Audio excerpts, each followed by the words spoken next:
Shall we turn in our Bibles to the 17th chapter of 1 Samuel?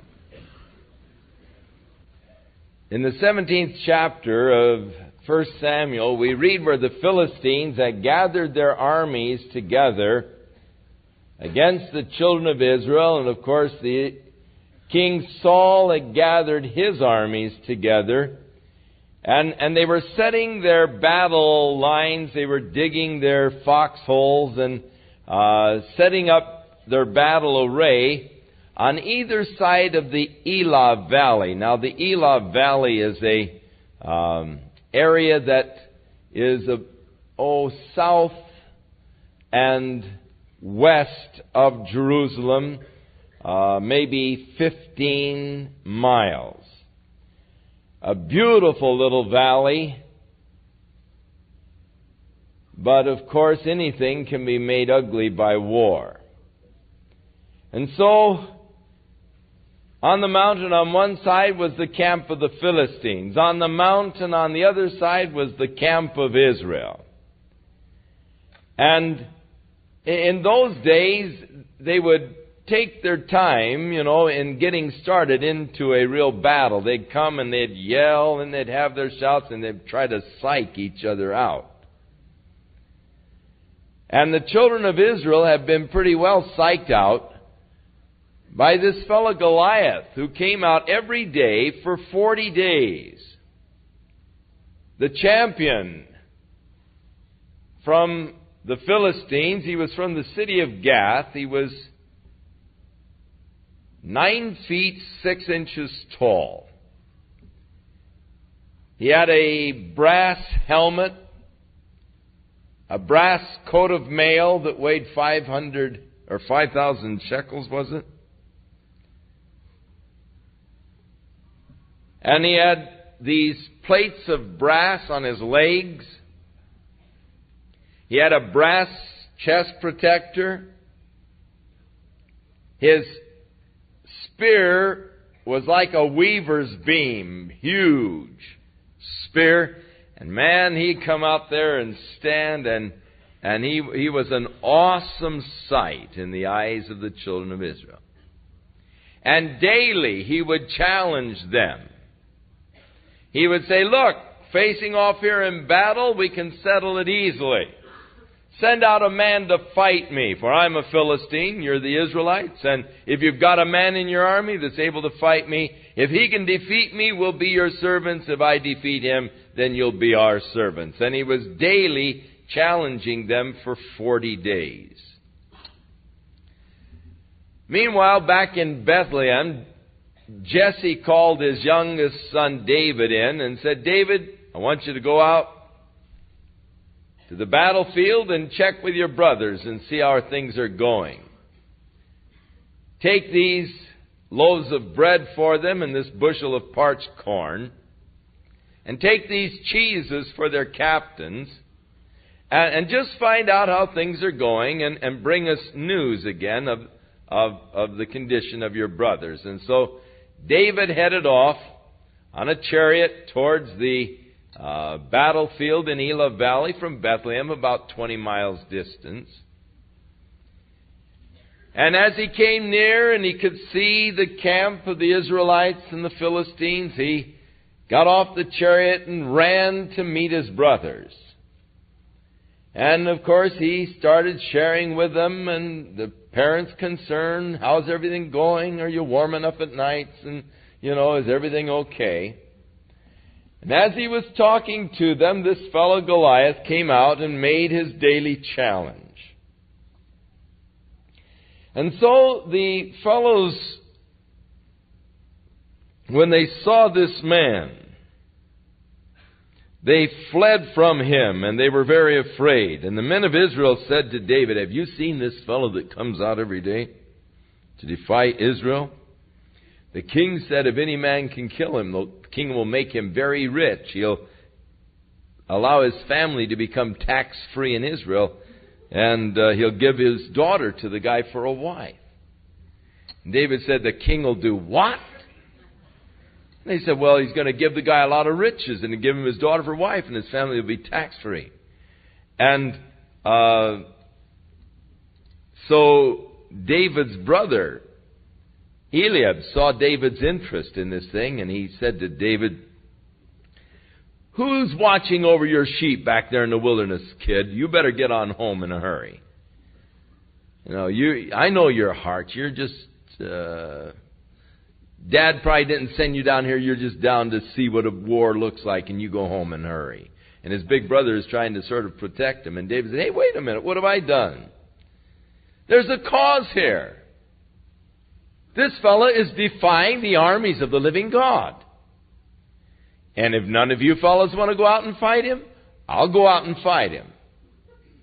And so a fellow ran and told Saul the fact that they had a volunteer who had volunteered to go out and fight David. And so they brought David in to fight Goliath. They brought David in unto Saul. And Saul said, "Oh, you can't fight him, son.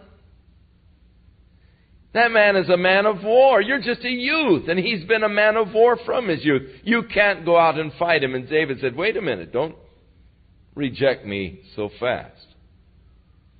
He said, "One day when I was watching my father's sheep, a lion and a bear came out and grabbed the sheep and began to drag them off. And I grabbed the sheep out of the lion's mouth, so he turned on me. And I took him by the beard and I killed him.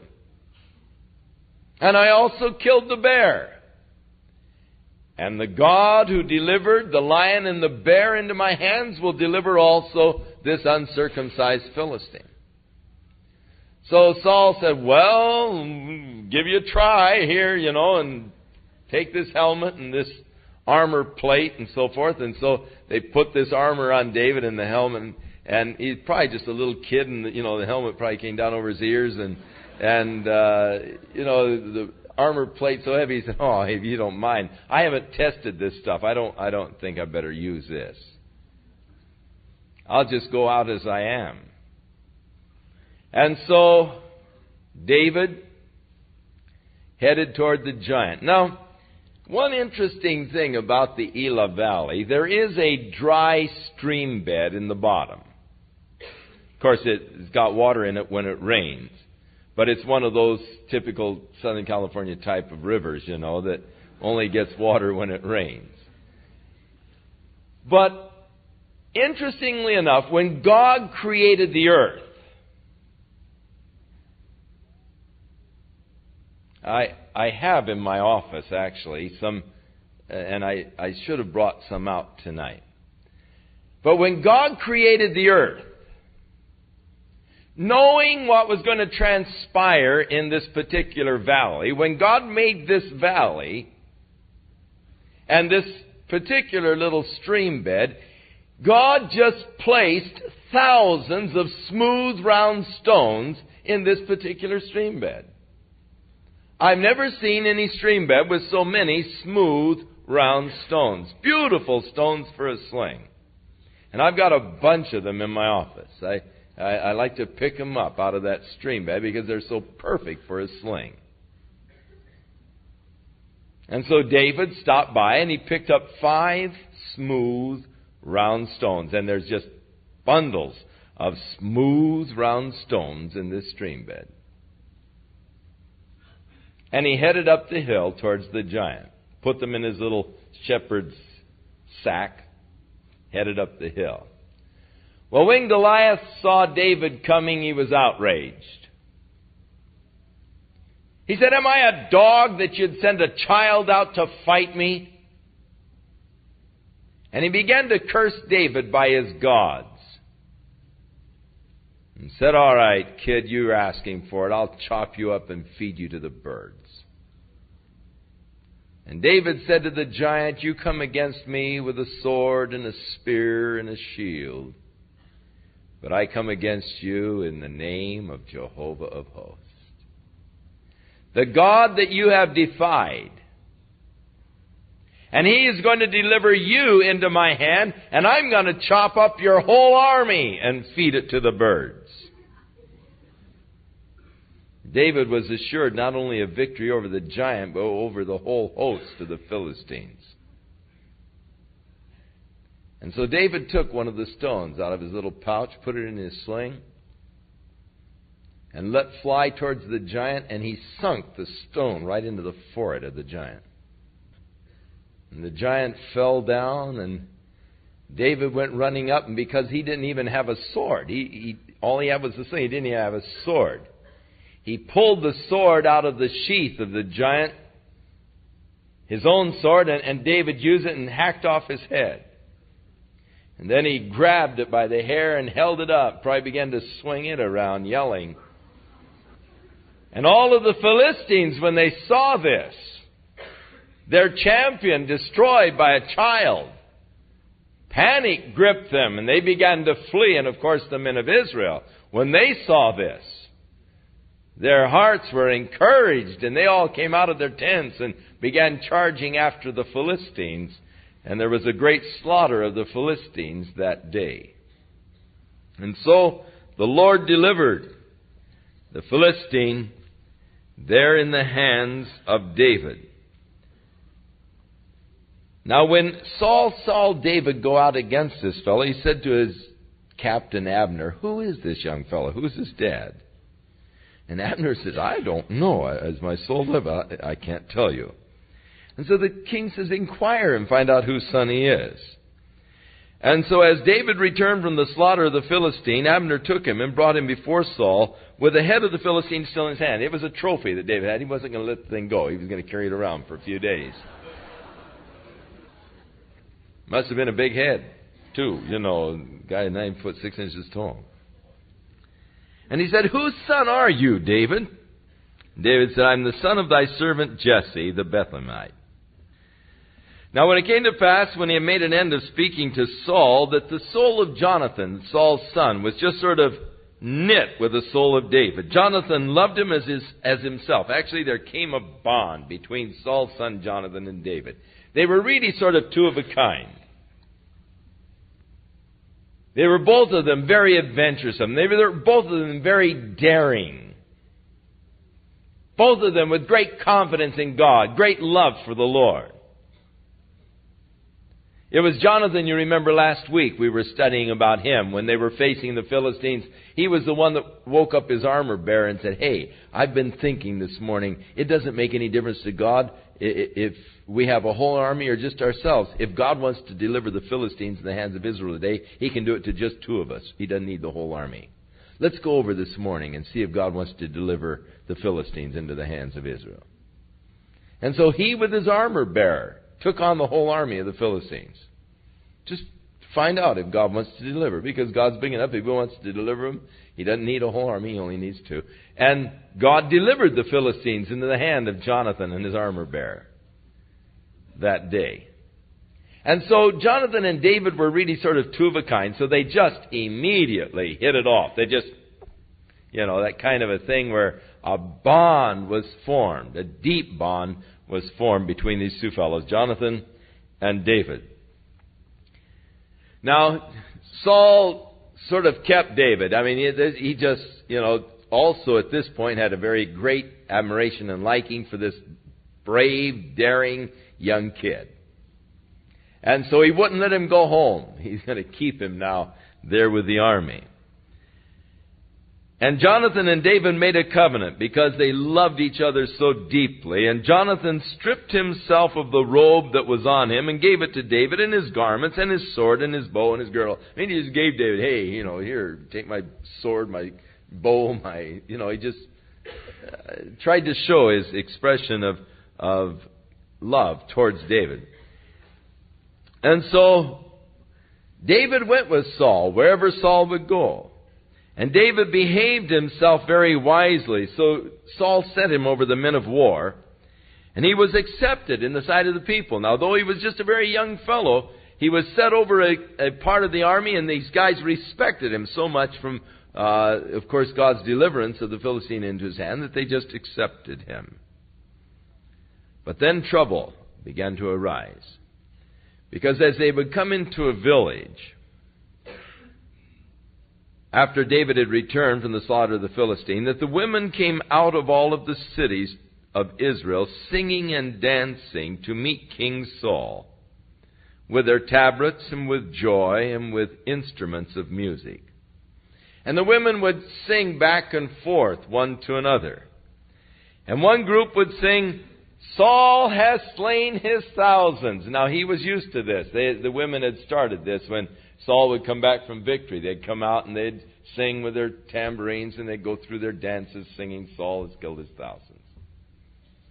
Now, in this particular case, they started off, and of course, Saul was just, all right, that's me, folks, here I am. And then a second company of women sort of answered, and David his tens of thousands. Well, to a fellow who was having a problem with pride, this was a little much. And Saul became extremely jealous of David, and he says, what does he want more than this, the kingdom? And of course, he was not aware of the fact that God had already chosen David to be the king, and that God had anointed David to be king over Israel. And so it is interesting that immediately he began to suspicion the fact that the kingdom was in jeopardy. What does he want more than this, the kingdom? And Saul was very angry. And he said, look, they've ascribed to me thousands, but to David tens of thousands. And so from that day onward, Saul was watching David very carefully. Now it came to pass on the next day that an evil spirit came upon Saul, one of these bad, ill-tempered days for him. And he prophesied in the midst of the house, and David played with his hands at other times. And Saul had a javelin in his hand, and he thought, I'll thrust that kid through and pin him to the wall. So he threw the javelin at David, and David nimbly dodged the thing. But twice that day, he tried to ram the javelin through David, and David dodged it both times, but David figured, it's time for me to get out of here. And so he departed. And so Saul then made him a captain over the 1,000, and he went out into the field. But David behaved himself very wisely, and the Lord was with him. So Saul began to get a little afraid of David when he saw how wisely he kept himself and how he did always the right things. But Israel and Judah loved David because he was there among them, and he would go in and out before them. So Saul said, here, David, is Merab, my oldest daughter, and of course I promised my daughter to anyone who would kill the Philistine. And so he said, she can be your wife, but be valiant for me and fight the Lord's battles. For Saul said, let the Philistines kill him, and I won't have to lay my hand on him. He figured if he'd send him out against the Philistines, they'd kill him, and he wouldn't have to kill him himself. But David said to Saul, hey, who am I? What is my life? What is my father's family in Israel, that I should be a son-in-law to the king? And it came to pass, when the time was supposed to be that Merab was supposed to be given to David as a wife, Saul switcherooed and gave her to somebody else. Pulled a dirty one on David, gave her to someone else. Now, Saul had another daughter. And Michal actually loved David very much. And when they told Saul, hey, Michal's really in love with David, Saul said, oh, that's all right. I will give him her, that she may be a snare to him. So I don't know what kind of a daughter she was. I don't know. But he figured she'd be a snare to David and give him problems, which she did in time. And that the hands of the Philistines may be against him. So Saul said to David, you're going to be my son-in-law today. And David said, who am I? I'm poor. I'm a poor man. My family's, I don't have any dowry to give. And so Saul's servants spake the words in the ears of David, and they said, Saul wants you to be his son-in-law. He wants you to marry his daughter Michal. And David said, hey, do you guys think it's just a light thing to be the king's son? I'm a poor man. I'm lightly esteemed. And so they came back and they told Saul, hey, he doesn't want to do it. He doesn't feel, that he should, he doesn't have the dowry or anything else. So Saul said, go back and tell him that I really don't want any dowry of money. And he set up a dowry regarding the Philistines. And David went out and gave him double dowry.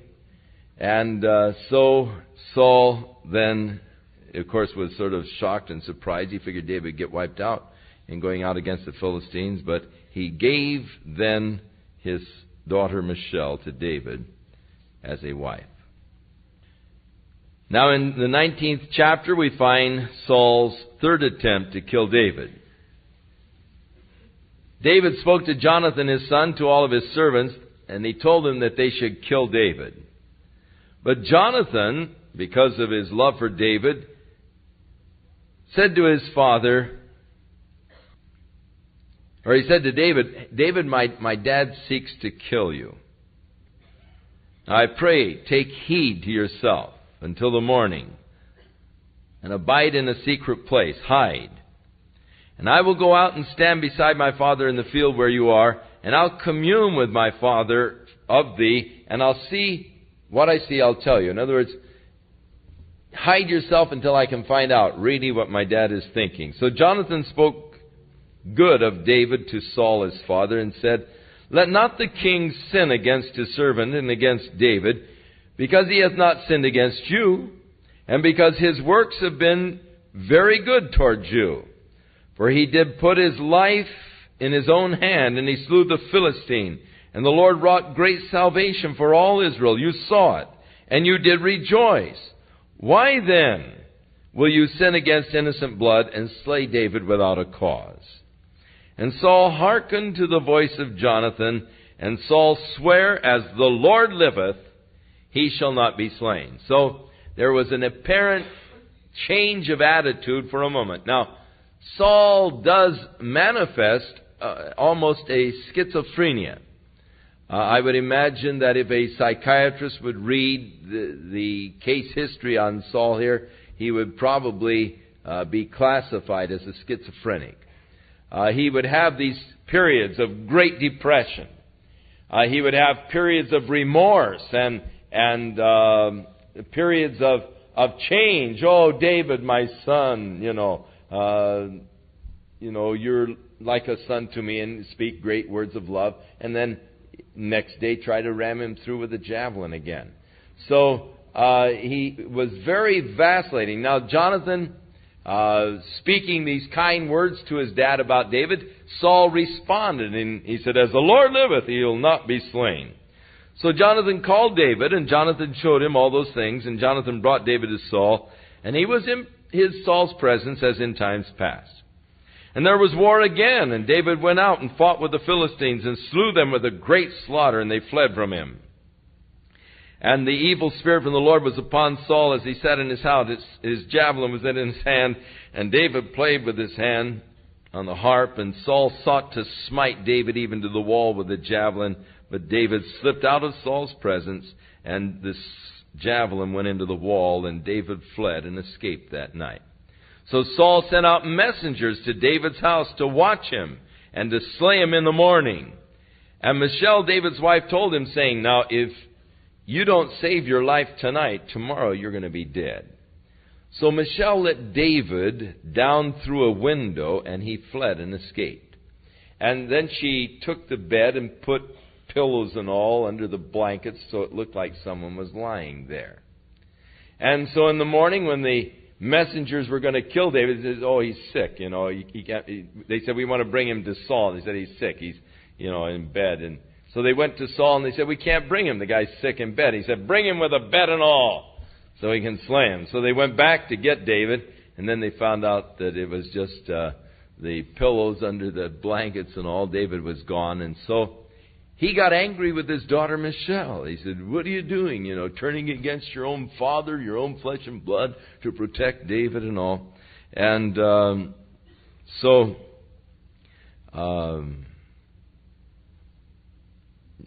Michal actually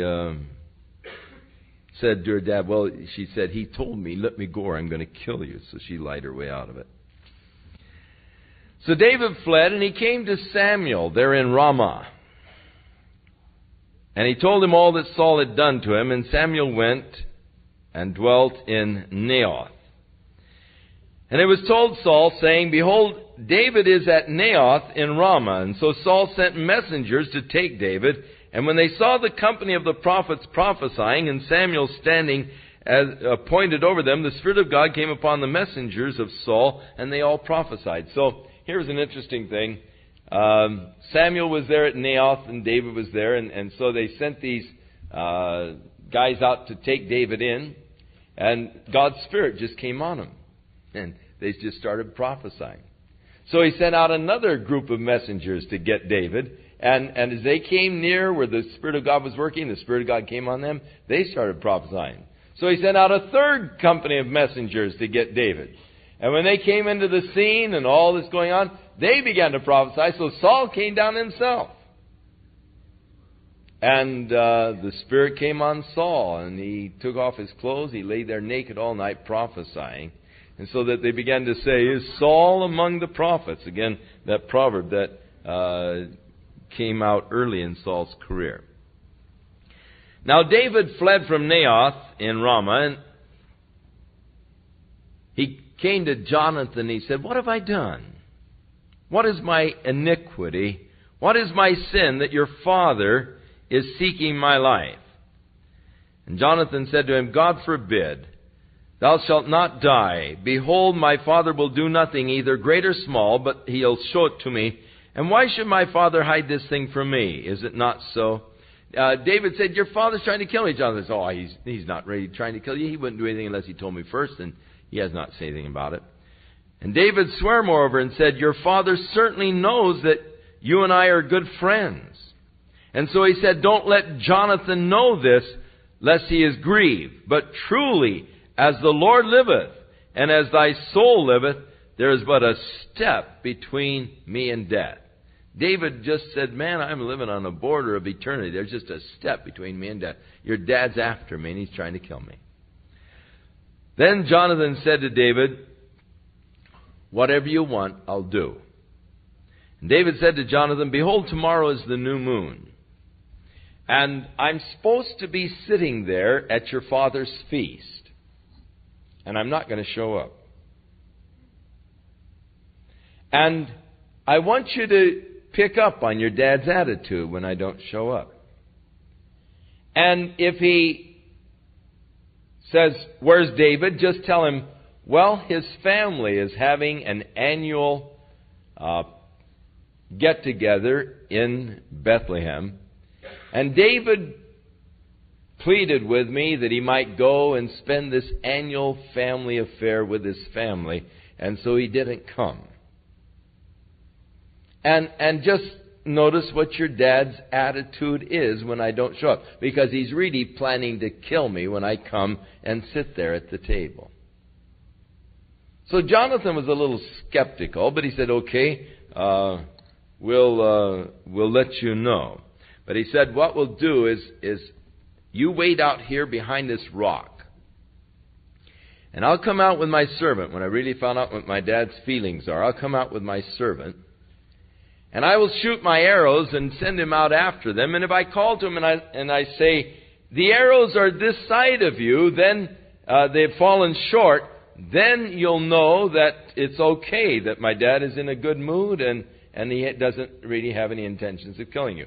But if I say to the young fellow, the arrows have gone beyond you, then you'll know it's time to flee because my dad is angry and is thinking about killing you. So Saul, the new moon, the feast of the king, and Abner, his captain, was there. Jonathan's place was there, but David's place was empty.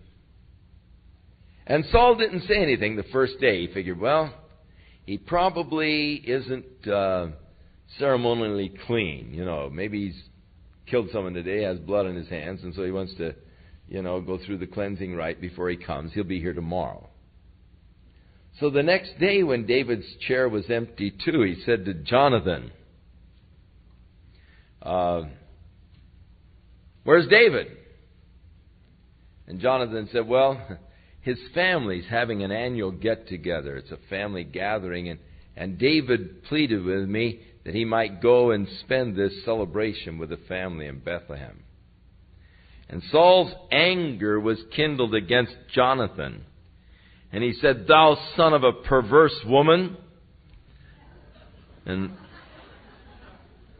don't I know that you've chosen the son of Jesse to your own confusion and to the confusion of your mother's nakedness? For as long as the son of Jesse is living, you're not going to become king after me. He's going to have the kingdom. Wherefore now send and fetch him unto me, for he shall surely die. So Saul, of course, gave forth now his true feelings. Jonathan saw what was in his dad's heart. And Jonathan said, why should he be slain? What evil has he done? And Saul cast his javelin at Jonathan. I mean, the guy was just, enraged. And so just because his son dared to ask a question, why should you kill him? What has he done wrong? Well, Saul let fly with a javelin towards his son Jonathan. And so Jonathan knew that he had determined to kill David. So Jonathan arose from the table in fierce anger. He was really upset with his dad. He did not eat meat on the second day of the month, and he was grieved for David because his father had done him this shame. And so it came to pass in the morning that Jonathan went out into the field at the time appointed with David, and the little fellow was with him, the little boy, to chase his arrows. And he said to the lad, run out into the field and find the arrows which I shoot. And so as the lad ran, he shot the arrows beyond him. And when the lad was come to the place of the arrow which Jonathan had shot, Jonathan cried after the lad and said, is not the arrow beyond you? And so Jonathan said, hurry and gather together all of the arrows. And so the fellow gathered together all the arrows, and they brought them back to Jonathan. So Jonathan gave him all of his artillery and said, take it back to town. And after the little boy left, then David came out from behind the rock where he was hiding, and he bowed himself. They kissed each other. They wept with one another until David exceeded. And Jonathan said to David, go in peace, for as much as we have sworn both of us in the name of Jehovah, saying that Jehovah be between me and thee, and between my seed and thy seed forever. And he arose and departed, and Jonathan went into the city. Now David and Jonathan had made a bond. Jonathan realized that somehow God was going to give the kingdom to David, and he said, I just want you to, treat my family well when you come into the kingdom, and all of my descendants. Let there be a bond between us. And David made an oath to Jonathan that he would treat the house of Saul with respect and kindness and in love. So David now fled to Nob, to Ahimelech, who was the priest. And Ahimelech was afraid at the meeting of David and said to him, why are you alone? Why aren't there men with you? David was a captain over 1,000 men. Where are your troops? David said to Ahimelech the priest, the king has commanded me on a business and said, let no man know anything of the business whereabout I'm sending you, and what I have commanded thee. And I've appointed my servants to such and such a place. So David's saying, well, I'm a CIA agent. I'm on a special mission for the king, and nobody knows, about this special mission. It's just a secret mission I'm on for King Saul. And so my men are over here, and I need some bread for them.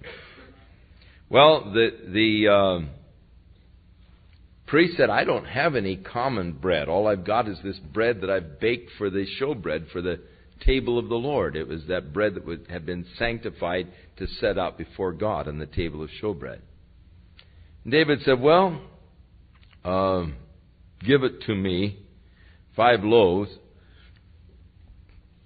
and for me and my men. And he said, well, are the men clean? He said, have they not touched women? He said, we haven't been around women for at least 3 days since we've been on this trip. And so the fellow gave them the holy bread, which was not lawful for any man to eat but the priest.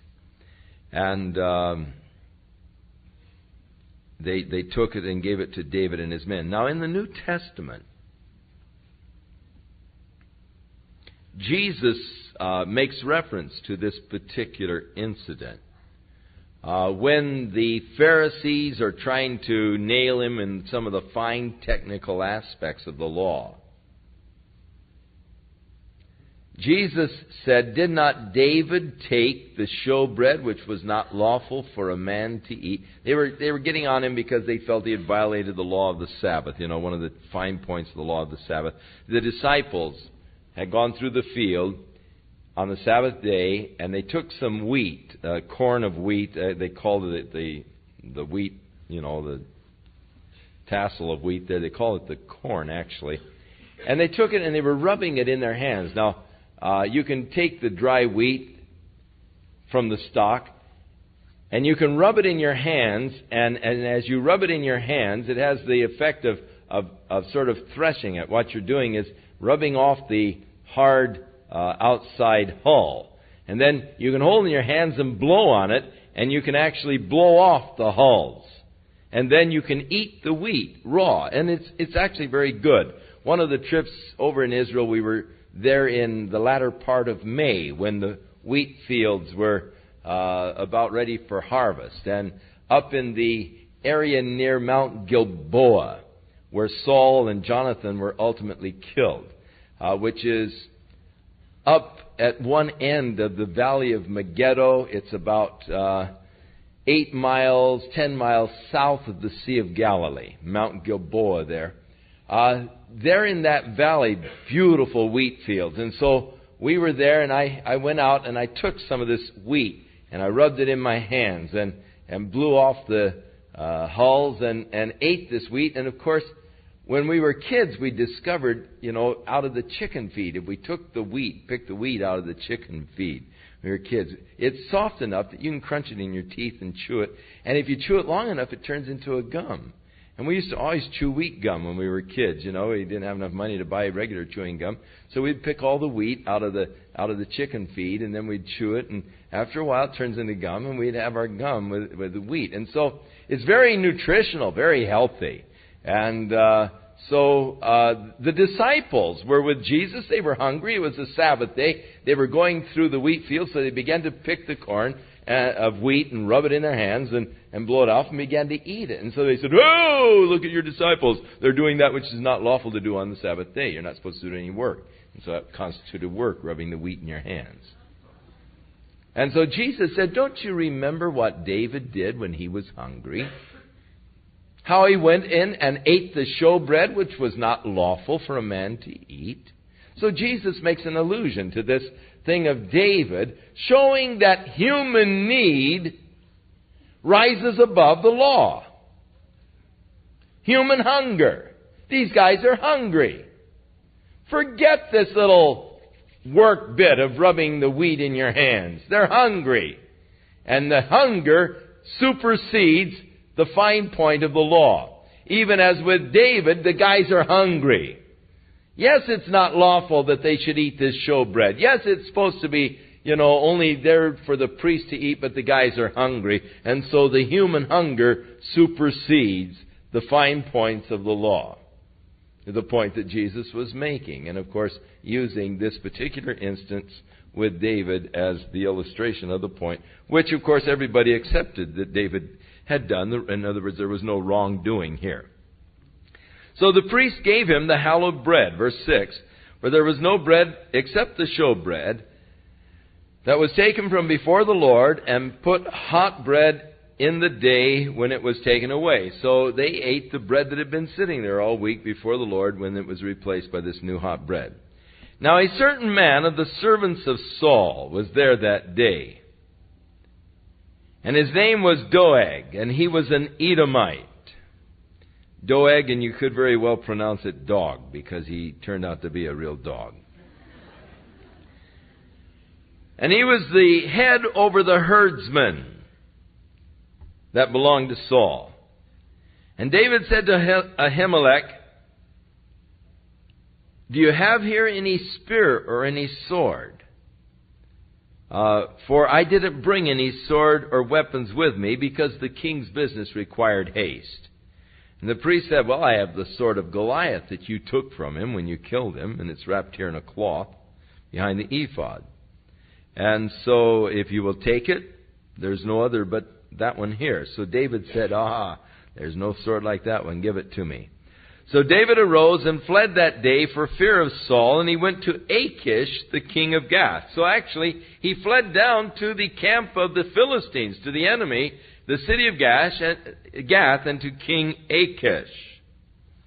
And the servants of Achish said unto him, Is not this David, the king of the land? Did not they sing one to another of him in dances, saying, Saul hath slain his thousands, and David his 10,000s? And David laid up these words in his heart, and he was afraid of Achish, the king of Gath. I mean, they said, hey, this is that David, wiped out the giant. This is David. They're singing about killing his thousands, And so David thought, oh man, I've had it down here. The king's going to do me in. You have come to the end of Side 1. Please turn your cassette over at this point for Part 2 of this message. So they brought David in before the king, and David changed his behavior, and he acted like he was a madman. He began to scrabble on the doors of the gate, and he let his spit run down his beard, and just, acted like he was insane. And so Achish said to his servants, Hey, the guy is crazy. Why have you brought him to me? I don't need any madmen that you've brought this fellow to play a madman in my presence. Shall this fellow come into my house? And so he sent David away, and David escaped, of course, out of the guy's hand. Of course, he wasn't afraid of some guy that was so weird. I personally like it. I think David is just he's a neat kind of a shrewd kind of a guy. I just like him. And yet, here's an interesting thing. My hero, but I sort of admire his wit and his little act here in getting out of trouble. Yet there's an interesting verse of Scripture that says, the fear of man brings a snare. Now it does definitely declare that David was afraid of Achish. And the fear of man can oftentimes cause a person to act like a fool. It brings a snare. And so my brave David, not afraid of the giant, is afraid of the king. And so, acting like a madman, he's reduced to a man with spit running down his beard and scrabbling on the doors and the gates.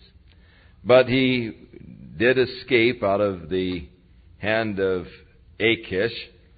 And he went from there and he escaped to the cave at Adullam. And when his brother and all of his father's house heard of it, they went down to him there. And everyone that was in distress, and everyone that was in debt, and everyone that was discontented gathered themselves unto him, and he became a captain over them. And there came about 400 men. So from out of all of the land, David began to gather together a band of men, a motley crew to be sure. Everyone who was distressed, everyone who was in debt, everyone who was discontented, they gathered together with David down there at Adullam.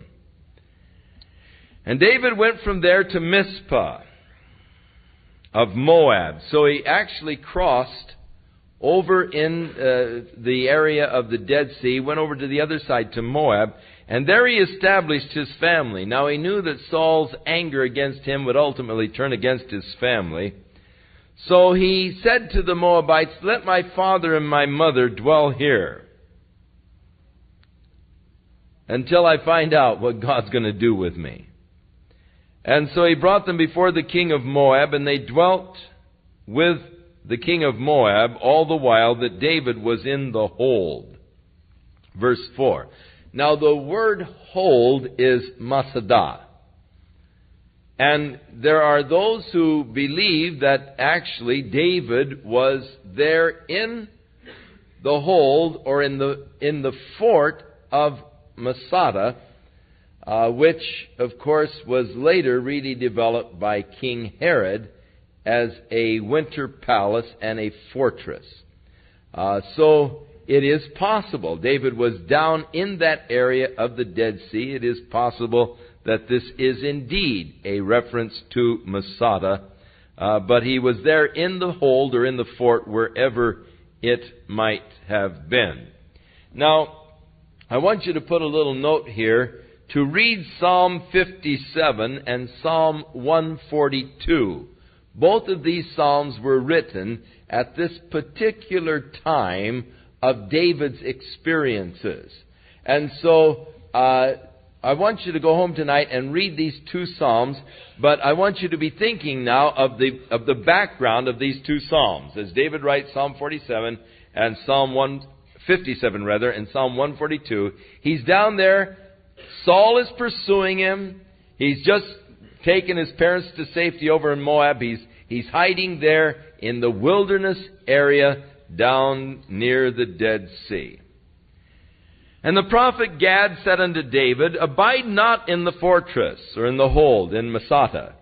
Depart and get thee to the land of Judah. Then David departed and came into the forest of Hereth. Now, a prophet by the name of Gad, whoever he was, told David not to stay there, but to get into Judah. So, when Saul heard that David was discovered, and the men that were with him, now Saul was staying in Gibeah under a tree in Ramah, having his spear in his hand, and all of his servants were standing around him.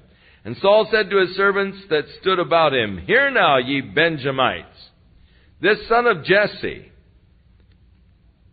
will he give every one of you fields and vineyards, and make all of you captains of the thousands and captains of hundreds? That all of you have conspired against me? In other words, he is saying, hey, you Benjamites, I'm a Benjamite. Look what I've done for you. And, if you elect me president, I'll do this and this and this. I mean, it's sort of a political speech against David. And, if David's elected, if David's accepted his king, he's not going to treat you Benjamites so well. He's from the house of Judah. Jesse and so forth. He's not going to be as nice to you as I've been to you. He's not going to make you the captains over the thousands and hundreds. He's not going to give you fields and all. And here, look what I've done for you, and you guys are turned against me. You're in favor of David instead of me. None of you will really tell me where he is. You've conspired against me. And you haven't shown me that my son Jonathan has made a league with David. There's none of you that's sorry for me. Then answered this dog fellow. And he said, I saw the son of Jesse come to Nob, to Ahimelech, the son of Ahitub. And he inquired of the Lord for him, that is Ahimelech the priest, inquired of the Lord for David, and gave him food, and gave him the sword of Goliath the Philistine. So the king sent to call Ahimelech the priest, and all of his father's house, and the priests were there at Nob, and they all of them came to the king. Now Saul said, Hear now, thou son of Ahitub. And he answered, Here I am, my lord. And Saul said unto him, Why have you conspired against me, thou and the son of Jesse, and that you have given him bread and a sword, and you've inquired of God for him, that he should rise against me to lie in wait as at this day? And Ahimelech answered the king and said, And who is so faithful among all of your servants as David, which is the king's son-in-law, and goes at your bidding, and is honorable in thy house? Did I then begin to inquire of God for him? Be it far from me. Let not the king impute anything unto his servant, nor to all of the house of my father, for thy servant knew nothing of all of this, less or more. What are you talking about? I don't know what you're talking about, Saul. I didn't really conspire. I'm not against you. And you don't have any servant that's more faithful in all of your house than David. And the king said, You shall surely die, Ahimelech, all of you in your father's house. And the king said unto the footmen that stood about him, Turn and slay the priests of the Lord, because their hand also is with David, and because they knew when he fled, they didn't show it to me. But the servants of the king would not put forth their hand to fall upon the priests of the Lord. But the king said to Dog, Turn thou, and fall on the priest. And Dog the Edomite turned, and he fell upon the priest and slew them that day, 85 persons that wore the priest's gowns. Terrible, terrible crime. And Nob, the city of the priests, he smote with the edge of the sword, both men, women, children, little children that nursed, oxes, asses, sheep, with the edge of the sword. That which he wouldn't do against the enemies of God, he is now doing against the servants of God. And one of the sons of Ahimelech, whose name was Abiathar, escaped, and he fled after David. And Abiathar showed David that Saul had slain the Lord's priest. And David said to Abiathar, I knew at that day when Dog the Edomite was there, that he would surely tell Saul, I have occasioned the death of all of the persons of your father's house. Stay with me, don't be afraid, for he that seeks my life is seeking your life, but with me you'll be safe. So the one escaped to David from the house of Ahimelech, and David felt really responsible for the death of all those families. He knew that he made a mistake in letting this Doeg go. He should have killed him. Then they told David, saying, Behold, the Philistines are fighting against Keilah, and they're robbing their threshing floor. So David inquired of the Lord, saying, Shall I go and smite these Philistines? And the Lord said to David, Go and smite the Philistines and save Keilah. And David's men said unto him, Behold, we're afraid here in Judah. How much worse have we come to Keilah against the armies of the Philistines? Now, David didn't have a very brave army at this point. The guy said, Hey, man, we're afraid here. It's even worse if we go against the Philistines. So David inquired of the Lord again. And the Lord answered him and said, Arise and go down to Keilah, for I will deliver the Philistines into your hand. So David and his men went to Keilah, and they fought with the Philistines, and they brought away their cattle and smote them with a great slaughter. So David saved the inhabitants of Keilah. Now it came to pass, when Abiathar, the son of Ahimelech, had fled to David, that he came down with the ephod in his hand. Now it was through the ephod that they inquired of the Lord. And so it was told Saul that David was come to Keilah. And Saul said, God has delivered him into my hand because he's gone into a walled city. Now we can surround him and capture him. So Saul called all of the people together to war, to go down to Keilah to besiege David and his men. And David knew that Saul was on his way down. So David inquired of the Lord, and he said, Lord, will the men of Keilah deliver me into the hands of Saul? Now David had delivered the city from the Philistines, but yet the men weren't really faithful to David. And the Lord answered and said, Yes, the men of Keilah will deliver you into the hands of Saul. So David, and now his band had grown to about 600 men, they fled from Keilah, and they fled to the area of the wilderness and the strongholds that were in the mountains and wilderness of Ziph. And Saul sought him every day, but God delivered him not into Saul's hand. And David saw that Saul was come out to seek his life, and David was in the wilderness in a wood. And Jonathan, Saul's son, arose and went to David in the wood. And he strengthened his hand in God. And he said to him, Fear not, for the hand of Saul my father shall not find thee, and thou shalt be king over Israel. And I shall be next unto thee, and that also Saul my father knows. Now, Saul was becoming aware of the fact that God's anointing was off of his life, and Saul knew that David was going to be the king. And what he's trying to do is hold on to the kingdom that he knows is not his. Now, Jonathan, his son, recognized that David was going to be king also. And Jonathan said, I'll be your right-hand man. Jonathan is actually taking a very beautiful attitude towards David. His love was so great that he was willing to let David be exalted. He was willing to just be a helper, a right-hand man to David. He was willing to abdicate the throne for David's sake, to step down, to let David rule. I know you're going to be king. I'll be your right-hand man. Don't be afraid. My dad won't catch you. He won't find you, because, this is what God has in mind. And Jonathan was expressing these things to David. So the two of them made a covenant before the Lord, and David stayed in the wood, and Jonathan went to his house. Then the Ziphites came to Saul in Gibeah, saying, David's hiding with us in the strongholds in the wood, in the hill of Hachilah, which is on the south of Jessamon. Now therefore, O king, come down according to all the desire of your soul. Come down to our part,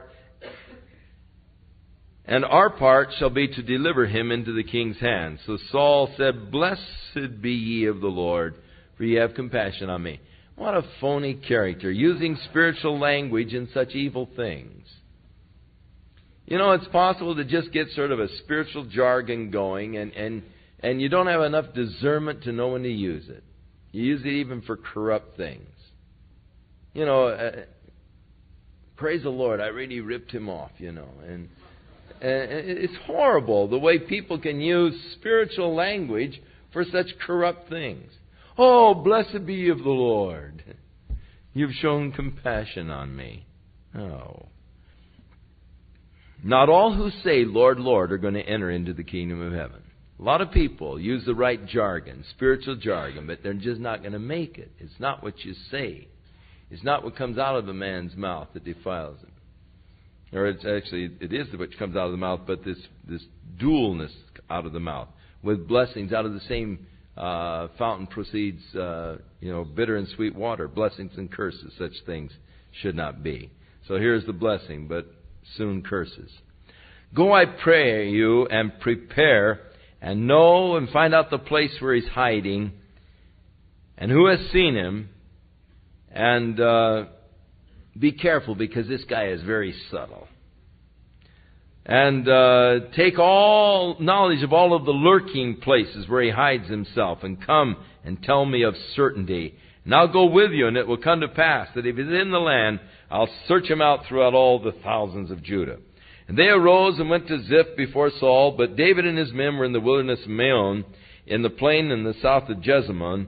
And so Saul also with all of his men went to seek him, and it was told David, wherefore he came down into the rock and abode in the wilderness of Maon. And when Saul heard that, he pursued after David in the wilderness of Maon. And Saul went on this side of the mountain, and David and his men were on the other mountain. And David made haste to get away for fear of Saul, for Saul and his men had circled David, and his men had encompassed him to take them. So David had been surrounded by Saul's men. Looks like he's had it. But there came a messenger unto Saul, saying, Haste, and come, for the Philistines have invaded the land. Wherefore Saul returned from pursuing David, went against the Philistines. Therefore they called the place Selah Hamalekah, which is the Craig of Divisions. And David went up from there, and he dwelt in the strongholds of En-Gedi. So David now headed again down towards the wilderness area of the Dead Sea. En-Gedi is about 20 miles probably from where the Jordan comes into the Dead Sea. On the west bank of the Dead Sea. And En-Gedi is a beautiful spot. The word En-Gedi means wild goats. And it is a place where there are still a lot of the ibex, the wild goats of Israel. But the neat thing about En-Gedi, you see, the Dead Sea there is about 1,282 feet below sea level. Because you are so low, there are springs. Because, you're at 1,000 feet below sea level. Actually, the spring of En-Gedi is at about 800 feet, 700 feet below sea level. And it just springs out there, and from the pressure and of the underground water and all. There's a beautiful spring, and there's the neatest waterfalls and fern canyons and wild fig trees growing up the sides of the canyons, and all kinds of caves around there, and just a beautiful place to hide out. As far as just, you've got your water, you've got your wild goat to eat, and it's just an excellent place to hide out. A very beautiful little valley in the midst of a vast wilderness. That whole Dead Sea area is just a vast wilderness, but En-Gedi is a beautiful oasis. And, of course, because of the heat, it stays warm down there year-round. It's very fertile around En-Gedi, a lot of date palms. They grow excellent watermelons in wintertime, and it's just a neat place. And that's where David was now hiding out from Saul. They're in the strongholds at En-Gedi. Now it came to pass when Saul was returned from following the Philistines, they told him, David's in En-Gedi. So Saul took 3,000 of his chosen men out of all of Israel. They went to seek David and his men upon the rocks of the wild goats. En-Gedi means wild goats. And he came to the sheepcotes by the way where there was a cave, and Saul went in to cover his feet. That is, to go to sleep. And David and his men remained in the sides of the cave. So David was hiding in this cave, and Saul came and went to sleep in the very cave where David and his men were hiding up in the sides of the thing. And the men of David said unto him, Aha! Behold, the day of which the Lord has said unto you, Behold, I will deliver your enemy into your hand, that you may do to him as it seems good unto thee. So David arose and cut off the skirt of Saul's robe secretly. Now it came to pass after that David's heart smote him, because he had cut off Saul's skirt. He did it, and then he thought, that's not right. This guy's a king, and he shouldn't, have his skirt cut off, and he felt bad about it. And David said, the Lord forbid that I should do this thing to my master, the Lord's anointed, to stretch forth my hand against him, seeing he is anointed of the Lord. So David stayed his servants with these words, and he would not allow them to rise against Saul. But Saul rose up and went out of the cave and went his way. The men, of course, wanted to do Saul in, and David forbid them to do it. And after Saul had gotten out of the, down the hill away, David arose also afterwards and went out of the cave, and he cried after Saul, saying, My Lord the king! And when Saul looked behind, David stooped with his face to the earth and bowed himself. And David said to Saul, Why do you listen to men's words, saying, Behold, David is seeking to hurt you? Behold, this day your eyes have seen that the Lord delivered you today into my hand in the cave. And some of them were begging me to kill you. But I said, I will not put forth my hand against my Lord, for he is the Lord's anointed. Moreover, my father, see, here is the skirt of your robe in my hand. For in that I cut off the skirt of your robe, and I didn't kill you, you ought to know and see that I have neither evil nor transgression in my hands. I've not sinned against you, and you are hunting my soul to take it. And the Lord's judge between me and thee, and the Lord avenge me of thee, but my hand shall not be upon thee. As saith the proverb of the ancients, wickedness proceedeth from the wicked, but my hand shall not be upon thee. Here's an interesting proverb. Wickedness proceedeth from the wicked. It is the same as saying, a man sins because he is a sinner. You see, we often think, because I sin, I am a sinner. No, because I'm a sinner, I sin. You say, well, difference. It's an important difference. Only horse thieves steal horses. If you were not a horse thief, you couldn't steal a horse, no matter what the circumstances are. And stealing a horse doesn't make you a horse thief. It only proves you are. If you weren't a horse thief to begin with, you could never have stolen it. The same with sin. Sinning doesn't make you a sinner, it only proves that you are. I am a sinner by nature. If I try to deny the sinful nature, I'm calling God a liar. His truth isn't in me. All of us are sinners by nature, and because we are sinners by nature, sin is the fruit or the effect or the result of what I am. I sin because I'm a sinner. Now, even so in Christ Jesus, I am now righteous. Therefore, the righteousness that I do doesn't make me righteous. I do it because I am righteous. Because of God's work in my life in making me righteous, I do now the deeds of righteousness. But we've got to keep in our minds from this fallacy of thinking, because I do deeds of righteousness, I am righteous. Not so. But wickedness proceeds from the wicked. If you're wicked, wickedness is going to proceed from your life. It doesn't make you wicked. It only proves that you are wicked. And so it's an interesting proverb of the ancients. It is a true proverb indeed, and is in keeping with the basic doctrines of the Scriptures. After whom, David said, is the king of Israel come out? Who are you pursuing? You're looking for a dead dog. You're trying to find a flea. The Lord therefore be judge, and judge between me and you, and see and plead my cause, and deliver me out of your hand. And it came to pass, when David had made an end of his little speech, that Saul said, is this the voice of my son David? And Saul lifted up his voice and wept. Oh, my son David. Oh, my son. And he said to David, you are more righteous than I, for you have rewarded me good, whereas I have rewarded you evil. And you have showed this day how that you have dealt well with me, forasmuch as when the Lord had delivered me into your hand, you did not kill me.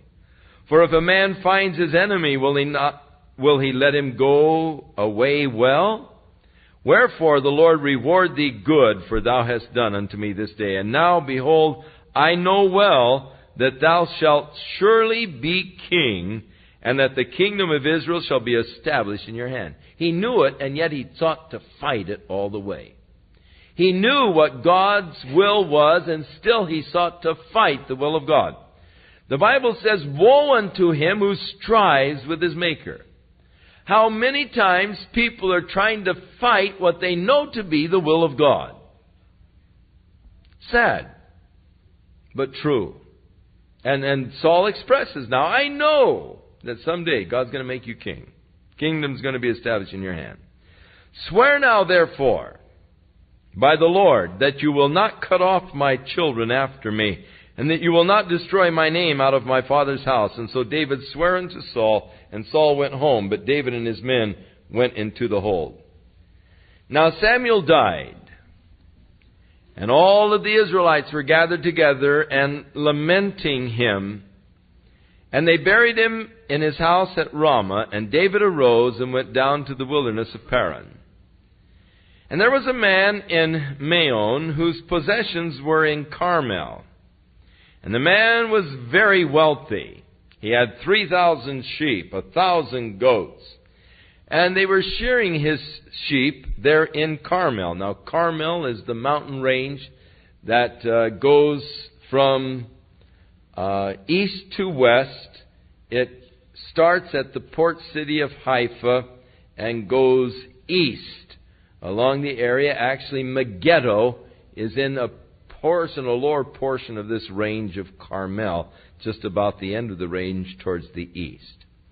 So there Nabal, his servants were shearing his sheep.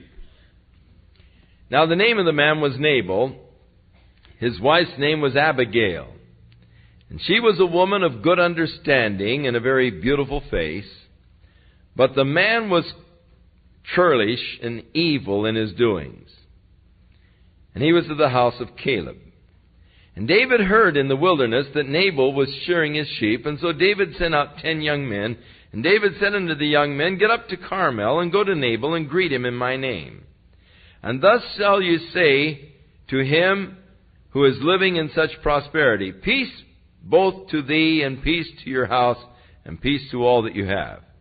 And now I have heard that you have shearers, and now your shepherds which were with us, we did not hurt them, neither was there anything missing from them all the while that they were in Carmel. Ask your young men, and they will show thee.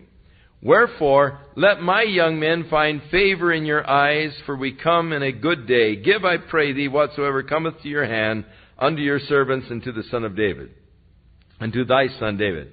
And when David's young men came and spoke to Nabal, according to all the words in the name of David, and they had finished, Nabal answered David's servants and said, who is David, and who is the son of Jesse? There are many servants nowadays that break away from a man's master. Shall I then take my bread and my water and my meat that I have killed for my shears, and give it to men whom I know not from where they are? So David's young men turned their way, and they went again, and they came and told David all these things. And David said to his men, "All right, men, put on your swords." And so every man put on his sword, and David also put on his sword. And they went up after David, about 400 of the men, 200 of them stayed by their stuff. And one of the young men told Abigail, Nabal's wife, saying, "Behold, David sent messengers out of the wilderness to greet our master, and he railed on them. But the men were very good to us, and we were not hurt. Neither did we miss anything as long as we were conversant with them in the fields.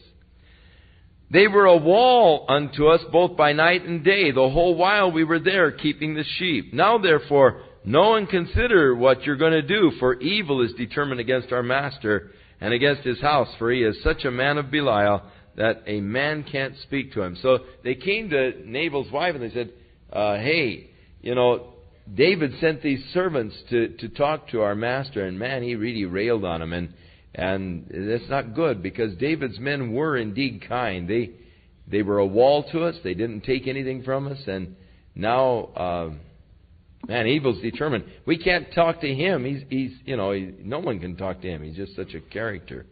And so Abigail, Nabal's wife, made haste. She took 200 loaves, 2 bottles of wine, 5 sheep that are already dressed, and 5 measures of parched corn, and 100 clusters of raisins, and 200 little cakes of dried figs. And she laid them on the donkeys. And she said to her servants, "Go on before me. Behold, I come after you." But she did not tell her husband Nabal. And it was so, as she rode on the donkey, that she came down by the covert of the hill, and behold, David and his men were coming down against her, and she met them. Now David had said, "Surely in vain have I kept all that this fellow has in the wilderness, so that nothing was missed from all that pertained to him, and he has requited me evil for good. And so more also do God unto the enemies of David, if I leave of all that pertain to him by the morning light any man at all." So when Abigail saw David, she hurried and got off of her donkey, and fell down before David on her face, and bowed herself to the ground, and fell at his feet, and said, "Upon me, my Lord, upon me let this iniquity be. And let your handmaid, I pray thee, speak in your audience, and hear my words. Don't let my Lord, I pray thee, regard this man of Belial, even Nabal, for as his name is, so is he." Now the word Nabal means foolish. He said, don't regard this guy. He's a fool. Like his name, so he is. His name is a fool. So, he is. He named him well. Fool is his name, and folly is with him. But I, thine handmaid, saw not the young men of my Lord, whom you did send. I didn't see them. Now therefore, my Lord, as the Lord lives, and as your soul lives, seeing the Lord has withheld thee from coming to shed blood, and from avenging thyself with your own hand, now let your enemies, and they that seek evil to my Lord, be as Nabal. And now this blessing which your handmaid has brought unto my Lord, let it be given unto the young men that follow my Lord. I pray thee, forgive the trespass of thine handmaid. For the Lord will certainly make my Lord a sure house, because my Lord fights the battles of the Lord, and evil hath not been found in thee all thy days. Yet a man is risen to pursue thee, and to seek thy soul. But the soul of my Lord shall be bound in the bundle of life with the Lord thy God. And the souls of thine enemies, them shall he sling out as out of the middle of a sling. So Abigail is there pleading with David. A beautiful woman, has brought all of these things, and she is making good sense. Why should you avenge yourself? God will avenge you, David. He's taking care of you. And so forgive, the foolishness of this foolish man.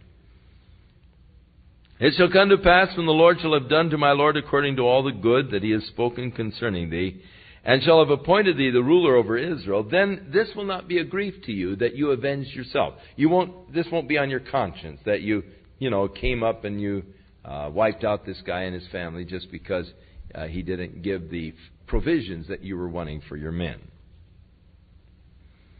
But when the Lord shall have dealt well with my Lord, then remember your handmaid. So David said to Abigail, "Blessed be the Lord God of Israel, which sent you to meet me today.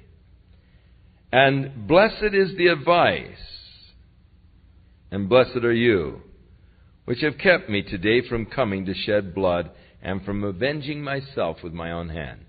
Now, to me, this shows the greatness of David. You know, some men are so dumb that they can't take advice from women. You know, they think, oh, I'm the man, and they're not willing to listen to anybody much, and really, oftentimes not a woman. But here, it really shows the greatness of David. He said, blessed be thou the Lord. That's good advice. Blessed is your advice. You're just a blessed person. Thank you for coming and stopping me from avenging myself, shedding blood, avenging myself. And he saw that the advice was sound. He saw that it was good. He respected it. He admired her for it. And, of course, many characteristics about Abigail. Very, very sharp, good woman. She'll be an interesting one to meet in heaven and to share with and all. She's just a very outstanding person indeed. For in very deed, as the Lord God of Israel lives, which has kept me back from hurting thee, except you had come to meet me, surely there had not been to Nabal anyone left in the family.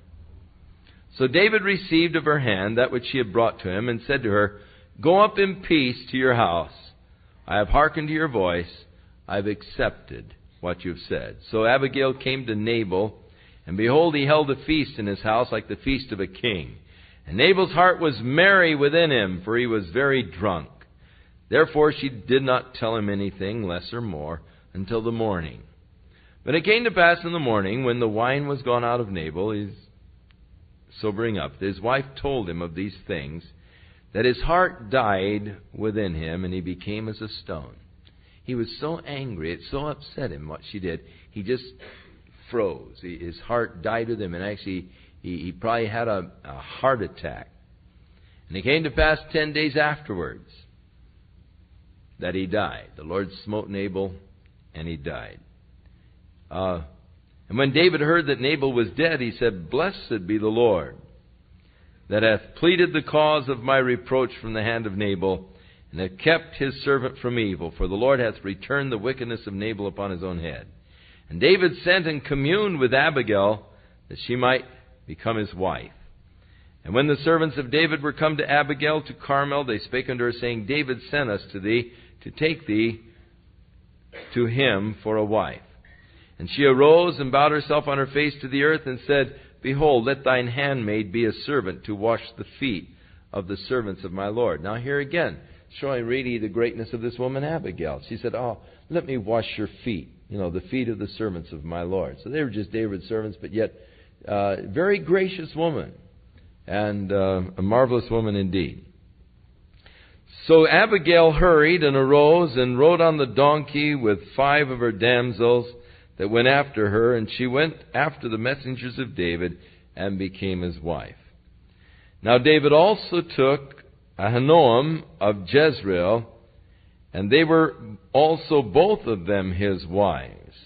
But Saul had given Michal, his daughter, David's wife, to Phalti, the son of Laish, which was of Galim. And so the whole, crazy mixed up marriage situations that began, which of course Solomon, when he took over as king, took to the extremes, foolish extremes.